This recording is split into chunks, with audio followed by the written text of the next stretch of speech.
वालेकुम। मैं हूं नादिया अनवर और उम्मीद करती हूँ आप सब खैरियत से होंगे। नाज़रीन, इन सारे सेशंस और प्रोग्राम्स को करने का मकसद ये होता है ताकि आप स्टॉक मार्केट में भरपूर तरीके से काम कर सकें, और इसके लिए ज़रूरी है कि आप चैनल को लाइक करें, सब्सक्राइब करें और साथ में बेल आइकन को भी हिट करें ताकि कोई भी इंफॉर्मेटिव सेशन जो है वो आपसे मिस ना हो। और इसके साथ ही साथ आप उन लोगों के साथ शेयर कर सकते हैं जो लोग स्टॉक मार्केट से रिलेटेड हैं, ताकि वो भी इससे भरपूर फायदा उठा सकें। और साथ ही साथ जो है व्हाट्सएप का लिंक जो है वो डिस्क्रिप्शन में दिया हुआ है, वो भी आप ज्वाइन करें ताकि आप टाइमली जो है हर चीज़ से अपडेटेड रहें। और साथ ही साथ अगर आप लाइव सेशन का हिस्सा बनना चाहते हैं तो वो भी आप उसके थ्रू कर सकते हैं। नाजरीन, आज हमारे साथ जो गेस्ट मौजूद हैं, वैसे तो माशाल्लाह माशाल्लाह से उनका कोई तारुफ जो है वो उनकी उनकी तारुफ में जितना कुछ कहा जाए वो कम है। और माशाल्लाह से वो हमारे सेशन में अक्सर व बेशतर आते हैं और जो है लोगों की भरपूर डिमांड होती है कि भाई जो है उन्हें बुलाया जाए। जी हाँ, मैं बात कर रही हूँ मुनीर खागानी साहब की बात कर रही हूँ, जो कि सीईओ हैं मुनीर खागानी सिक्योरिटीज लिमिटेड के। तो आइए उन्हें वेलकम करते हैं और उनसे बातचीत का सिलसिला आगे बढ़ाते हैं। अस्सलाम वालेकुम सर। वालेकुम सलाम। जी सर, कैसे हैं आप? खैरियत से हैं? अल्लाह अल्लाह का शुक्र, अल्लाह का शुक्र। सर, बहुत शुक्रिया आपका कि आपने अपने बहुत ही बिजी स्केड्यूल से जो है वो हमारे प्लेटफॉर्म के लिए टाइम निकाला। और यहाँ पर मैं जितने भी हमारे साथ जो लोग जिन्होंने ज्वाइन किया, मैं उन्हें ये भी बता दूं कि बहुत लिमिटेड टाइम है। सर ने बहुत हमें जो है लिमिटेड टाइम दिया है, तो जो भी आपके जो बहुत इंपॉर्टेंट सवाल हैं वो आप उनसे कर सकते हैं, क्योंकि आप लोगों की ही डिमांड होती है। और जो है हम जो है रिक्वेस्ट करते हैं, और सर जो है इसी रिक्वेस्ट पे आज हमारे साथ सेशन में मौजूद है। सर, सबसे पहले तो ये कि इस वक्त आप के साथ सेशन करने का मकसद ये भी था कि इस वक्त मार्केट जो है 99,000 पॉइंट्स पे जा चुकी है, जो कि हम एक्सपेक्ट कर रहे थे कि दिसंबर तक 1 लाख जो है वो इंडेक्स हो जाएगा। लेकिन जो है एक तो वो कहते हैं ना कि एक नफसियाती उबूर जो है 9900 इंडेक्स का जो है वो उबूर ऑलमोस्ट कर चुकी है। और अब यहाँ से आप क्या देख रहे हैं, किस तरह से देख रहे हैं? क्योंकि अभी हमने पिछले दिनों देखा बीच में सेलिंग भी अचानक से आई, तो उसकी वजह से भी जो इन्वेस्टर्स थे वो एकदम से पैनिक का शिकार हो गए। तो जो है थोड़ा सा इसके हवाले से आप हमें बताइए, फिर हम्म। सवाल करेंगे जी। ठीक है, कल जो इंडेक्स का जो मेन जो कॉन्डम था ना वो बैंक्स थी। फर्टिलाइजर के अलावा बैंक्स, मतलब आप देख रहे हो कॉर्पोरेशन भी था, एफएफसी भी था।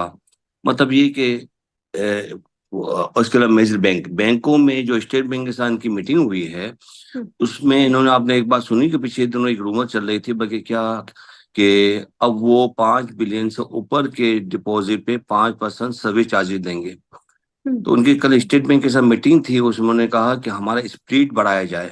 स्प्रेड बढ़ाया जाए मतलब ये है कि वो इस वक्त सेविंग पे 1.5 या 2% माइनस करके देते हैं काइबर से। उन्होंने कहा उसको बढ़ाकर 4 और 5 किया जाए, ताकि ये हम जो जो सुपर टैक्स है और जो मुख्तलिफ किस्म के जो एडीआर के पैसे, स्टफ सेविंग के पैसे पड़े हैं, उसमें जो चार्जेस हैं वो संभाल सकें।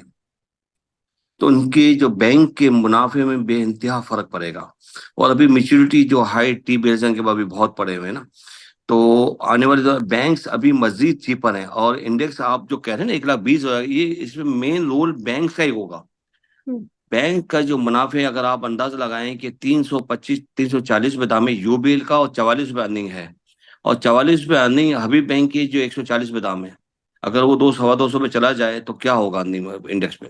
इसी तरह से अभी जो आप जो देख रही हैं ना, जो रेट ऑफ इंटरेस्ट कम हुए हैं, इसका मेन रिफ्लेक्ट जो आएगा वो बेटा आएगा जनवरी में आएगा।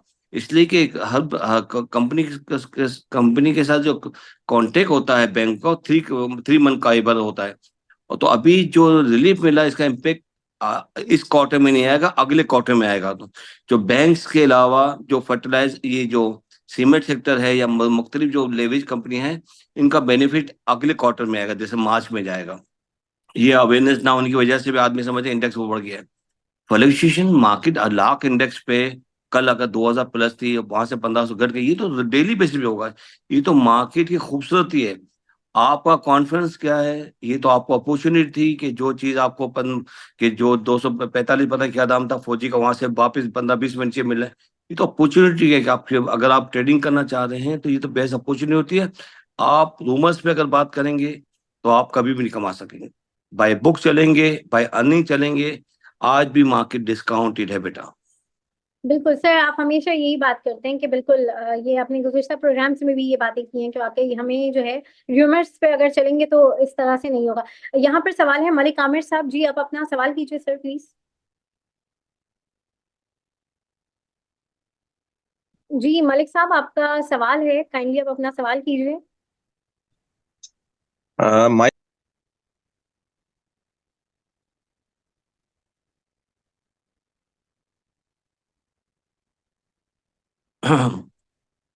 मलिक साहब आप म्यूट हैं, अनम्यूट अस्सलाम करें। वालेकुम। हाँ जी, मैं म्यूट था, मुझे पता नहीं था। हाँ जी। अच्छा, अस्सलाम वालेकुम सर, क्या हाल है, कैसे हैं आप, ठीक और है? अल्लाह का शुक्र है बेटा, अल्लाह का शुक्र है। सर मेरा आपसे ना तीन सेक्टर्स के बारे में सवाल है। एक ऑटो सेक्टर और टेक्नोलॉजी सेक्टर और इसके अलावा बैंकिंग सेक्टर पे।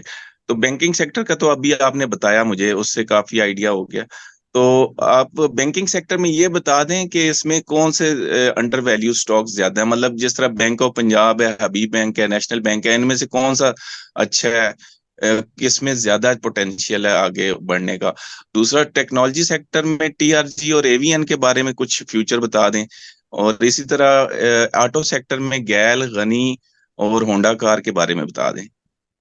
Sir thank you sir. देखिए, सबसे पहले बैंक सेक्टर में सबसे चीपर है हबीब बैंक, अलाइड बैंक और बैंक अल हबीब।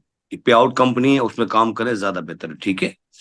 अब ऑटो सेक्टर में आ जाते हैं। ऑटो सेक्टर में देखिए, इसको बहुत टफ कंपटीशन है। हर कंपनी, आपको मालूम है कि अपनी कार ला रही है और डिस्काउंटेड प्राइस पे ले रही है, rate of zero interest markup पे दे रही है, इसका मतलब कंपटीशन है। तो ऑटो सेक्टर में सबसे जो मुझे फिजिबल लगता है कि अगर मैं इन्वेस्टमेंट को तो गेल में करूंगा, लेकिन 1000-1200 में गेल लेना भी not a suitable, high risk हो जाएगा। लेकिन अर्निंग वाइज सबसे बेस्ट गेल साजगार है। सॉरी माफ कीजिए, गेल नहीं, साजगार है। अच्छा, दूसरी बात, अगर मैं टेक्नोलॉजी पे आ जाऊं तो टीआरजी एवियन।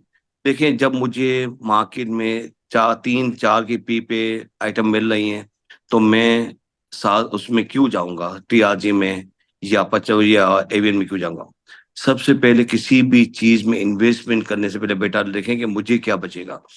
हाई मतलब ये तो देखा 10 की पी के ऊपर के शेयर हैं, जबकि मार्केट अभी 3 4 4.5 5 की पी पे चल रही है। कोशिश करें डिस्काउंटेड आइटम है बेटा। टीआरज में काम करना मुनासिब नहीं। जब टीआरजी पे आउट कंपनी में कन्वर्ट हो जाएगी, पे आउट देने लगेगी, जब देखा जाएगा। इसमें काम ना करें, आप महफूज रहेंगे बेटा।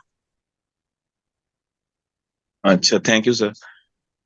जी जी रऊफ महमूद साहब, आप अपना सवाल कीजिए प्लीज।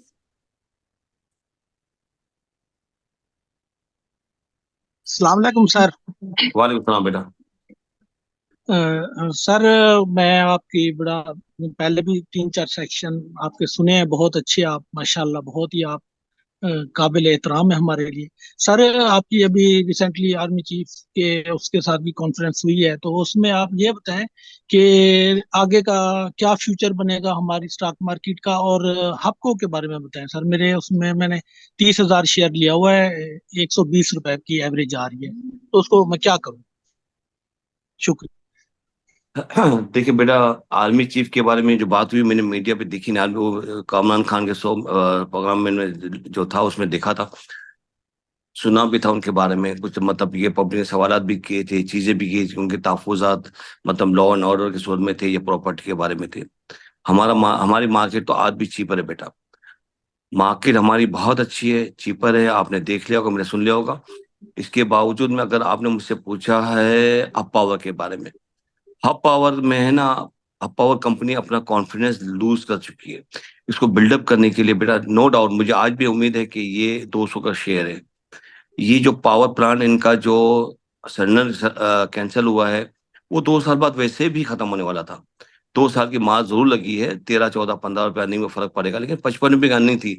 अगर वो माइनस कर दे तो आज भी मुझे लगता है 35 40 रुपए की अर्निंग आज भी आएगी। लेकिन वो आगे बीआईडी कार भी ला रहा है, एक्सपेंशन भी करेगा, तो मे भी पॉसिबल उसमें इन्वेस्टमेंट करे।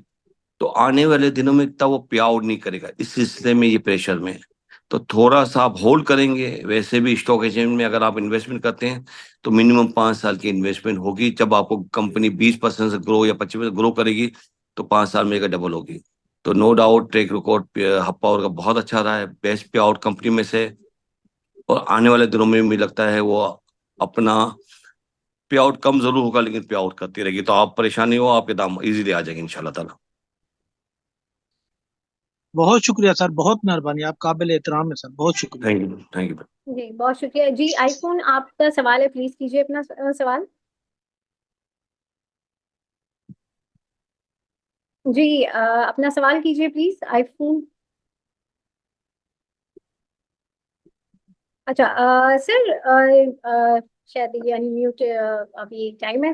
सर मुझे ये बताइए कि इस वक्त मार्केट जो है, जो 40,000 से जो इस वक्त लाख की मार्केट आ चुकी है, तो जो है लोग जो है इस वक्त बाय ऑन डिप की जो स्ट्रैटेजी है उसके ऊपर काम कर रहे होते हैं, तो उनको ये होता है कि कामयाबी उसमें मिल जाती है। अब मुझे ये बताइए, क्या स्टॉप लॉस की स्ट्रैटेजी उनको करनी चाहिए, लेना चाहिए, और अगर वो लें तो उसकी क्या स्ट्रैटेजी होनी चाहिए? थोड़ा सा इसके हवाले से भी आप अपनी जरा जो है अपनी एक्सपर्टीज में जरा हमें बताइए। इस शॉर्ट मतलब टेम्परेरी ट्रेडिंग करना तो मतलब ये कि मेरा फायदा होगा as a member, as a equity dealer का फायदा होगा, वो कभी कामयाब नहीं होगा बेटा। शॉर्ट मार्केट बेसिक देखा, आप स्क्रीन के सामने बैठ के लेबेज कर लें और लेकिन उस वक्त कामयाब होंगे जब अनफेवर आप बेच दें, अपना हाथ काट सकें। अनफेवर बेचना किसको कहते हैं, बड़ा मुश्किल काम होता है। फेवर में तो आदमी 8 आना 12 रुपया फर्क बेच देता है, लेकिन अनफेवर नहीं बेच सकता। तो मैं सोचता हूँ कामयाब सिर्फ वही होगा, पैसे वही अर्न करेगा जो लॉन्ग टर्म इन्वेस्टमेंट करेगा। आज भी चीपर है मार्केट, बैंक सेक्टर क्या है या फर्टिलाइजर क्या है, ये मुफ्त आइटम वाइज अगर काम करेंगे तो मार्केट में अभी बहुत जगह है बेटा। लेकिन ट्रेडिंग करना तो वो तो बहुत ही मुश्किल काम है, जिसके बारे में एडवाइस करना उसकी सलाहियत को देख के मुमकिन हो सकता है बेटा। सही। जी आईफोन अस्सलाम साहब। वालेकुम जी, अस्सलाम वालेकुम। वालेकुम सलाम। सर, वालेकुम। मेरा सवाल है मारी पेट्रोलियम के हवाले से कि वो एक पीक बना के अब वापस आ चुका है, बोनस शेयर्स भी इसके अंदर ट्रेड हो रहे हैं, तो अभी आपको कहाँ इसका फ्यूचर लग रहा है? और दूसरा सवाल मेरा ये है कि जैसे इंटरेस्ट रेट कम होता है तो ये बैंक्स के लिए क्या पॉजिटिव साइन होता है या नेगेटिव साइन होता है? क्योंकि जब इंटरेस्ट रेट कम होगा तो लोग ज्यादा जो है वो अपने बैंक से जो है वो उधार लेंगे, तो बैंक का बिजनेस तो बढ़ेगा उससे। तो ये नेगेटिव न्यूज होती है या पॉजिटिव न्यूज होती है in the long run? Sir देखें, आप कंफ्यूज हैं थोड़ा सा। देखें, बैंक का स्प्रिट फिक्स होता है, और जब मैं बैंक से अब काम करता हूँ, बोरिंग करता हूँ या लैंडिंग करता हूँ, कुछ भी सूरत में फिक्स चार्जेस होते हैं कि जैसे मैं बैंक से और लेवरेज लिया हुआ है, तो उसमें काइबल प्लस कंपनी वाइज होता है कि 1% भी होता है, 1.5% भी होता है, 2% भी होता है, 3% भी होता है। उनके स्प्लिट फिक्स होते हैं बेटा, उस पर कोई फर्क नहीं पड़ता। आप देखें हर क्वार्टर उठा कर देख लें, इनके मुनाफे बढ़ रहे हैं, इसलिए कि इकोनॉमी हमारी डॉक्यूमेंटेड होती चली जा रही है, और पैसे आदमी निकाल के बैंक की तरफ जमा कहाँ रखेंगे? डिपॉजिट के बैंक में डिपॉजिट कराएंगे और वहीं से कारोबार करेंगे ना, घर जी में तो नहीं रख सकते। तो बैंक इसलिए बिल्कुल। से आपके अर्निंग इसलिए बैंक को बेहतर नजर आ रही है। और दूसरी बात आपने क्या पूछी थी बेटा, मैं भूल मारी गया। पेट्रोलियम का सर। मार की मारी बेस्ट इन्वेस्टमेंट आइटम है बेटा। हिस्ट्री उठा के देख लें, उनके मुनाफे देख लें, कैश देख लें, और मतलब ये कि देखिए ना, 16 रुपए की अर्निंग तो पहले क्वार्टर में आ चुकी है। अगर चार जी क्वार्टर में मैं कुछ भी ना देखूं तो आप अंदाजा लगा लें कि 65 रुपए की अर्निंग बनती है बेटा, और 400 समथिंग दाम है बेटा। तो आप अंदाजा लगा दें कहाँ खड़ा होगा ये। बेस्ट इन्वेस्टमेंट है जहां, और सबसे बड़ी बात है कि पे आउट कंपनी है बेटा। नो डाउट अभी जी 6-7 की पी पे ट्रेड कर रही है, लेकिन जहां भी डीप आता है इसको मैं तो समझता हूं कि अपने क्लाइंट को एडवाइस करता हूं कि एज ए इन्वेस्टमेंट और डिविडेंड पर्पस के लिए लेना है तो इसको जोड़ लें सर। सर, एक सवाल और है मेरा काइंडली जी साजगार के हवाले से कि ये इसको हम ब्लू चिप स्टॉक माने या ना माने साजगार को, क्योंकि इसकी कोई न्यूज आती है तो ये पेनी स्टॉक की तरह ऊपर जाता है और फिर ये उसी दिन वापस लो लगा देता है उसी उसी दिन। तो मतलब इसकी फंडामेंटल्स को देख के तो लग रहा है कि ये ब्लू चिप है, लेकिन इसकी जो शेयर की जो वो क्या कहते हैं सेंसिटिविटी है वो बहुत ज्यादा है। असल में है ना, जो रेट होने के शेयर्स है ना, कॉर्नर हो गए हैं। शेयर्स मार्केट में जब कम होते हैं तो फ्लक्चुएशन बढ़ जाती है बेटा, मार्केट में उस आइटम की फ्लक्चुएशन बढ़ जाती है। इसका मतलब वो शेयर मार्केट में बहुत ज्यादा अवेलेबल नहीं थे। तो ये पिछले 2 से 1 डेढ़ साल में ये मतलब देखा जाए 65-70 रुपए से बढ़कर ये 1100-1200 तो हो गया। इसकी वजह क्या है? अर्निंग देखिए, मेजर जंप आया अर्निंग में। 70 रुपए क्वार्टर, 65-60-70 रुपए क्वार्टर का मतलब 200-250 रुपया साल के हो गए। तो क्या अभी भी आप देखा जाए तो ये 5-4-5 की पी पे है बेटा, लेकिन हाई रिस्क की है कि बेटा टफ कंपटीशन है, उसको लेके वो चल रहा है। इसलिए थोड़ा सा मतलब ये डर लगता है, अदरवाइज आज भी वो चीपर है अगर अर्निंग वाइज देखा जाए तो। ठीक है सर, बहुत शुक्रिया, बहुत बहुत शुक्रिया। जी जी रऊफ अस्सलाम साहब आपका वालेकुम। सवाल है। जी जी सर एक सर छोटा सा सवाल अगेन किया था। अगेन हेलो, थैंकी जी रूप साहब आवाज आ आप अपना सवाल कीजिए। जी जी। मैं तो सबसे पहले शुक्रिया कि मैम नादिया इतना अच्छा शो करती हैं और इतना बड़े लोगों के साथ हमारे सवालात के जवाबात मिलते हैं। बहुत बहुत मेहरबानी इनकी। जरा सर मैंने आपसे ये सवाल करना है कि मुझे बोलान कास्टिंग के बारे में तो थोड़ा सा बता दें कि बोलान कास्टिंग लॉन्ग टर्म के लिए कैसा है सर। अच्छा सर, देखिए बोरान काशी की मैंने लास्ट क्वार्टर देखा था सर, 8 रुपए का था, मुझे अंदाजा पड़ रहा है sir. Sir as a investment में तो इसका मैंने दूसरा क्वार्टर देखा नहीं, तो मैं इसके बारे में सही आइडिया आपको नहीं दे सकता बेटा, इसलिए कि मैंने एक ही क्वार्टर देखा था और सो वो 140 रुपये दाम था। इसके बाद मैंने देखा तो 80 रुपये दाम, 80-90 रुपये के आसपास चल रहा था। अब वो नेक्स्ट क्वार्टर क्या है तो मैं इसके बारे में सही आप उसमें आइडिया। दो रुपए की अर्निंग दी है सर। तो हाँ, इसी वजह से मैं कहा से 2 रुपए जी, 2 रुपए की ईपीएस। तो इसका मतलब ये तो फिर होल्ड, अगर आप लेके अगर फंस गए बेटा या आपने होल्ड कर लिया तो फिर आपको होल्ड ही करना पड़ेगा, वेट करना पड़ेगा कि कहाँ क्या होता है बेटा। इसके बारे में अर्निंग बेस तो ये मेरे ख्याल से मैंने 95 पे लिया हुआ है सर। 95 पे, 95 पे मेरे पास है 12,000 शेयर। तो अब बेटा इस वक्त मैं एक्यूरेट मैं आपको गाइड नहीं कर सकता। आप नादिया से मेरा मोबाइल नंबर ले ले, मैं आपको बाद में प्राइवेटली बता दूंगा इंशाल्लाह क्या देखा जा सकता है इसमें। जी चलो ठीक मलिक है सर, ठीक है साहब, सर, बहुत जी बहुत मेहरबानी, बहुत शुक्रिया बहुत रूप शुक्रिया। साहब। मलिक साहब अपना सवाल कीजिए। अस्सलाम वालेकुम। सर वो मैंने इसका ना ओजीडीसी में लॉन्ग टर्म इन्वेस्टमेंट का सोच रहा था, तो ओजीडीसी, पीपीएल और एसएनजीपी और साथ पीएसओ को भी ऐड कर लें सर, क्योंकि मुझे लगता है कि आने वाला जो वक्त है, अगर इस टाइम अगर लॉन्ग टर्म इन्वेस्टमेंट की जाए यहाँ पे, तो 1 साल बाद इनमें काफी, यानी यहाँ से शायद 100 रुपया ऊपर हो जाएगा। तो एम आई मतलब एसएनजीपी तो 100 रुपया यहाँ से नहीं बढ़ सकता, लेकिन पीएसओ, ओजीडीसी, पीपीएल शायद इनमें शायद मिल जाएगा कुछ। देखिए पीएसओ का तो जो नैन इतनी बड़ी लाखों मालूम लेवरेज कंपनी है और जो रेट ऑफ इंटरेस्ट कम हुए हैं, इसका रिफ्लेक्ट जो मेन आएगा वो मार्च में आएगा बेटा। और अर्निंग अच्छा। मुझे भी ये, हाँ तो मार्च तक आप वेट करेंगे तो मुझे लगता है ये अर्निंग जो इतनी भी लेवरेज कंपनी है, इसका सर्कुलर डेट भी कम हुआ, इस दफा कैश फ्लो भी बेहतर है बेटा, मैंने देखा है तो इंशाल्लाह अगला क्वार्टर पीएसओ का बहुत अच्छा आएगा, इसमें इन्वेस्टमेंट की जा सकती है। सिनोदन का भी सेम यही है कि लेवरेज कंपनी है और उसका रिफ्लेक्ट जो आएगा अंग आने वाले क्वार्टर में आएगा, जो आप वेट करेंगे तो वो भी 20-25-30 रुपये आराम से दे सकती है एज ए इन्वेस्टमेंट। बाकी ओजीडीपी हम्म। तो आपको हम कैश कंपनी है और एक दफा इनके कैश फ्लो भी अच्छी है, चीजें अच्छी हैं, जब भी इनके दाम इतने बढ़े और अभी इनमें गुंजाइश बहुत है बढ़ने की बेटा। इसे 4 की पी का या 5 की पी के शेयर है, अगर 7-8 के हमारा जो ट्रेंड दिखा है 7-8 की पी वक्त पे पाकिस्तान स्टॉक एक्सचेंज ट्रेड किया करती थी, अगर वो ट्रेंड आ जाए तो आप देखेंगे इसके दाम मजीद यहाँ से 50-100 रुपये बढ़ सकते हैं। लेकिन यहाँ पे ये भी इस वक्त भी इन्वेस्टमेंट आइटम ही है, जिस तरह रेट ऑफ इंटरेस्ट कम होंगे आपकी यील्ड बढ़ेगी तो कंपनी की आपके दाम भी बढ़ते हुए नजर आएंगे बेटा। अच्छा सर, थैंक यू। अस्सलाम वालेकुम। जी वालेकुम सलाम बेटा। सर एक क्वेश्चन ये था कि इस वक्त बहुत सारे नए इन्वेस्टर्स जो हैं वो मार्केट के अंदर एंटर हो रहे हैं, तो जी जी। उनको वो चांस तो नहीं मिला कि 40-50 हज़ार इंडेक्स पे जो आइटमों के रेट थे आज उनको अवेलेबल हो। तो इनकी अब क्या स्ट्रेटजी होगी इन्वेस्टमेंट के लिए, क्योंकि उनको तो अब फौजी फर्टिलाइजर जो है उस रेट में नहीं मिलेगा, एग्रो फर्टिलाइजर उस रेट में नहीं मिलेगा, अब इनको किस तरह से पिक करना चाहिए? क्योंकि आखिर में यही होता है कि जब मार्केट में बहुत ज्यादा तेजी होती है तो नए लोग आते हैं और फिर वो फंस जाते हैं, फिर वो स्टॉक मार्केट को कहते हैं कि यार ये यहाँ पे तो पैसे हमारे डूब जाते हैं। तो उनको उनके लिए कुछ सजेशन दें। मैं हर आने वाले नए इन्वेस्टर से एक ही रिक्वेस्ट करूंगा कि पे आउट कंपनी, जो कंपनी डिविडेंड देती है या ईयरली 20 से 25% ग्रो करती है, किसी कंपनी के नाम पे ना जाएं, कौन चला रहा है उस पे ना जाएं, सिर्फ एक ही चीज कि ईयरली 4-5 साल से 20 से 25% ग्रो करती हो या पे आउट करती हो। मैंने आपसे बैंक सेक्टर भी कहा कि बैंक सेक्टर आप उठा के देखें, आज भी चीपर है, आज भी कोई इन्वेस्टमेंट करेगा तो बैंक चीपर है। और इसी तरह फर्टिलाइजर भी देखिए किसी आप ऐसा तो नहीं हो सकता कि बिल्कुल लो रेट पे इन्वेस्टमेंट करें और हाई रेट पे आप बेच के चलाएं। अपॉर्चुनिटी हमेशा स्टॉक में होती है, इसको सर्च करना पड़ता है, उसको ढूंढना पड़ता है।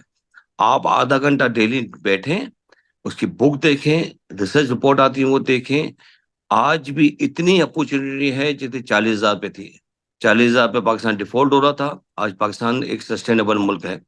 मतलब बेहतरीन, मतलब ये कि आज डॉलर रुका हुआ है, और डॉलर सबसे मेन चीज होता है कि जब डॉलर रुका हुआ होता है इसका मतलब है कि इन्फ्लेशन भी कंट्रोल में रहेगा, रेट ऑफ इंटरेस्ट भी कंट्रोल में रहेगा, हर चीज कंट्रोल में रहेगा और इकोनॉमी ग्रो करेगी। तो एक आधा घंटा जब तक आप लगाएंगे नहीं, किसी से पूछ के काम करेंगे, तो आपको नुकसान होगा। मैं आपको दावे से कह सकता हूँ कि जिसने भी नुकसान किया उससे पूछें कि आपने क्या उसकी बुक देखी थी, वो कंपनी में काम करते हुए उस पर कुछ रिसर्च की थी, 1-2 घंटे लगाए थे, वो बोलेगा नेगेटिव, मुझे तो फला आदमी ने रिक्वायरमेंट एडवाइस किया था, मैंने ले लिया। आप बच्चों से मैं रिक्वेस्ट करूंगा कि कोई भी चीज इन्वेस्टमेंट करने से पहले उसकी बुक जरूर खोलें, वो क्या बनाती है, रॉ मटेरियल कहाँ से आता है, ग्रो क्या, इसकी रियली ग्रो क्या है, पे आउट करती है नहीं करती। इंशाल्लाह ताला आप कामयाबी आपके कदम चूमेंगे इंशाल्लाह ताला। जी इंशाल्लाह। जी एहसान, आपका सवाल है, प्लीज आप अपना सवाल कीजिए।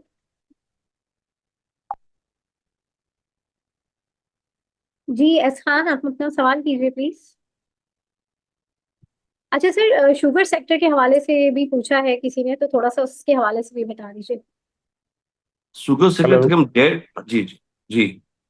जी एहसान हेलो की जी, सवाल अस्सलाम के वालेकुम। जी वालेकुम वालेकुम। सलाम। जी, मेरा क्वेश्चन ये था कि डॉल्फिन सिटी रीट में मजीद बाइंग हो सकती है, और सेकेंडली एचटीएल का क्या पर्सपेक्टिव है, ये आगे बढ़ेगा, इसमें मजीद बाई करना चाहिए। सेकेंडली थर्डली जो है सेंचुरी पेपर जो है वो मेरी बाइंग 33 पे थी, तो वो कुछ बढ़ने के चांसेस हैं या फिर लॉस बुक कर लेना चाहिए? देखिए बेटा, मैंने अभी आपसे कहा था ना, किसी भी चीज में इन्वेस्टमेंट करने से अभी 2 मिनट पहले मैंने आपसे बताया, किसी भी चीज आपने कोई भी चीज बाई की है, आया उसकी बुक देखिए बेटा, कि वो क्या करती है, क्या एडवांटेज मिला है रिसेंट जो कि अगर कोई पॉलिसी आई है तो इसमें इसको क्या एडवांटेज मिला है, और एडवांटेज मिला है तो उसका इम्पेक्ट 6 महीने बाद, 1 साल बाद आएगा ना बेटा, फौरन तो नहीं आएगा। अगर किसी चीज की आपने रूमर देखी है और सडनली आपने ले लिया है कि तो नेक्स्ट डे तो उसका कंपनी को फर्क नहीं पड़ेगा ना। हमेशा फर्क पड़ता है साल, 1.5 साल, 2 साल बाद आपको नजर आने लगती है। तो जो भी चीज आपने देखी कि करनी है ना बेटा, ये आइटम वाइज तो सवाल का जवाब देना मुनासिब नहीं है, लेकिन अगर आपको किसी मतलब ये किसी मैंने आपसे कहा ना, जब तक आप स्टॉक में काम करते हैं और आपको बुक देखना नहीं आती है, तो फिर आप किसी अच्छे इक्विटी डीलर जो क्वालिफाई है उसके बाद काम करें, और उनसे सवालात करेंगे कंपनी 20 से 25% ग्रो करती है या पे आउट क्या देती है, इसके मुताबिक इन्वेस्टमेंट करें तो आप महफूज रहेंगे। अदरवाइज बगैर नॉलेज के, बगैर चीजों का आप सवाल काम करेंगे ना बेटा, तो आपको नुकसानात होंगे और आप बददिल हो जाएंगे स्टॉक एक्सचेंज के। जबकि स्टॉक एक्सचेंज एक खजाना है जहां से आप जितना पैसा चाहे लूट के ले जाएं, कोई कमी नहीं होगी। सही जी सर। सर शुगर सेक्टर के हवाले से जरा से बता दीजिए, ये भी सवाल आया था। देखिए शुगर से का मसला ये है कि इसमें आपको मालूम है कि 3-4 महीने का इसका पूरा टर्नओवर होता है और 6 महीने वो तकरीबन बंद जैसी होती है। हम्म। इसमें अगर अगर देखा जाए 2-3 आइटम में 2-3 शुगर मिल्स मुझे पता है, इसके अलावा मैंने कभी शुगर सेक्टर में काम ही नहीं किया। मतलब वो अगर उसमें बहुत हाई रिस्की होता है कि कोई अगर फसल डैमेज हो जाए, कम हो जाए, चीजें होती है तो हाई रिस्की होता है, वो लो प्रीमियम ले जब भी काम करना चाहिए, अदरवाइज तो बहुत हाई रिस्की होता है, इसमें मैंने कभी काम नहीं किया बेटा। सही जी। उमैर जफर, अपना सवाल कीजिए प्लीज। अस्सलाम वालेकुम। थैंक और यू मिस नादिया। सर मेरा क्वेश्चन था कि जो आईएमएफ का और गवर्नमेंट का जो रिफाइनरीज का जो थोड़ा सा इशू चल रहा है सेल्स टैक्स का, इसके बारे में थोड़ा सा बताइएगा। दूसरा सर फार्मा सेक्टर के बारे में बताइएगा। Thank you. देखिए ये मामला रिफाइनरी तो आपको मालूम है, अगर मैं देखा जाऊँ तो एक ही रिफाइनरी मुझे नजर आती है जो अच्छी चल रही है, वो है अटक रिफाइनरी, जिसके जिसके बाद कैश फ्लो की वजह से उसकी अर्निंग इनकम के 100 के ऊपर है। और आज आज भी देखा जाए तो 4-5 की पी पे मिल रहा है, और उसका मेन कॉन्डम उसके पास जो कैश रिजर्व है, और अटक पेट्रोलियम में और क्या बोलते हैं, नेशनल रिफाइनरी में इन्वेस्टमेंट है। तो नेशनल रिफाइनरी का हाल तो आप देख रहे हैं बेटा कि कंटिन्यू हर क्वार्टर लॉस आ रहा है। दूसरी बात मैं कल ये बताऊं कि आपने मुझे एक दूसरा सवाल क्या किया। Hello. Sir pharma sector. Recently pharmaceutical margin बहुत बढ़ गए ना, गवर्नमेंट ने इनके जो फ्री रेट में जो इंक्रीज किया है, इनको जो एडवांटेज दिए हैं, उसके इनके जो मार्जिन है एक्स्ट्रा ऑर्डिनरी बढ़ गए हैं, और ये आगे आने वाले क्वार्टर में मजीद इनके अच्छे प्रॉफिट आएंगे, लेकिन हमने इनको बहुत जल्दी बढ़ा दिया बेटा। मतलब ये कि जो 70-100 के अंदर गैलेक्सो का रास्ता हुआ 350 बादाम है, तो वेट करना पड़ेगा आपको। मतलब ये कि इनके जो अनाउंसमेंट आएंगे पे आउट की सूरत में नहीं आएंगे, लेकिन अर्निंग बहुत एक्स्ट्रा अच्छी आएंगी। तो फार्मा में डरने की जरूरत नहीं है। मुझे लगता है कि फार्मा मजीद यहाँ से बढ़ सकते हैं, लेकिन होल्ड करके। सही। बहुत शुक्रिया उमर सफर साहब। सर, अब मैं ये चाहूंगी कि अब ये बताइए कि आगे जो है नेक्स्ट वीक है, आगे आप मार्केट को किस तरह से देख रहे हैं और इन्वेस्टर्स को क्या स्ट्रैटेजी रखनी चाहिए, किस तरह से इस वक्त काम करना चाहिए, क्योंकि मार्केट इस वक्त जिस तरह से चल रही है, लोग डरे हुए हैं, काम करना भी चाहते हैं और डरे भी हैं। क्या उनकी स्ट्रैटेजी होनी चाहिए, ये बताइए, और किन सेक्टर्स को फोकस करना चाहिए, कहाँ पे काम करना चाहिए, थोड़ा सा इसके हवाले से भी बताइए प्लीज। पिछली बातों में मैडम मैंने हर चीज आपको बता दी है कि काम करते वक्त किन चीजों का ख्याल रखना है। बिल्कुल आज भी मार्केट चीपर है, आइटम वाइज आज भी चीपर है। मैं ऑल मार्केट की बात नहीं कर रहा। जो आइटम में अगर देखा है 25-30 आइटमें हैं जिन्होंने वो इंडेक्स को बढ़ाने में काम किया है। बैंक है, फर्टिलाइजर है, मतलब आप उन्हीं को कॉन्सेंट्रेट करें जिसमें अर्निंग नहीं है, जिसमें ग्रोथ नहीं है, उससे दूर रहें। रूमर्स पे तवज्जो ना दें, आइटम पे देखें। जहां घटती है आपके लिए अपॉर्चुनिटी बढ़ जाती है। और उसका टारगेट प्राइस बनाए कि कहाँ तक जा सकता है, इस वक्त कौन सी पी पे चल रही है, आप कामयाब रहेंगे। तो मार्केट में डरने की कोई जरूरत नहीं है। आइटम वाइज काम करेंगे तो मार्केट आज भी चीपर है बेटा। बहुत शुक्रिया सर मुनीर आपका, आपके वक्त का। आपने बड़ी अच्छी इंफॉर्मेशन जो है हम लोगों से शेयर की, और जितने भी हमारे साथ पार्टिसिपेंट्स हैं आप लोगों का भी बहुत शुक्रिया। और नाज़रीन, यहाँ पर मैं आज सेशन से इजाजत लूंगी, आप लोगों से इंशाल्लाह फिर मुलाकात होगी। तब तक के लिए अल्लाह हाफिज। Thank you so much sir. अल्लाह हाफिज। अल्लाह हाफिज। अल्लाह हाफिज।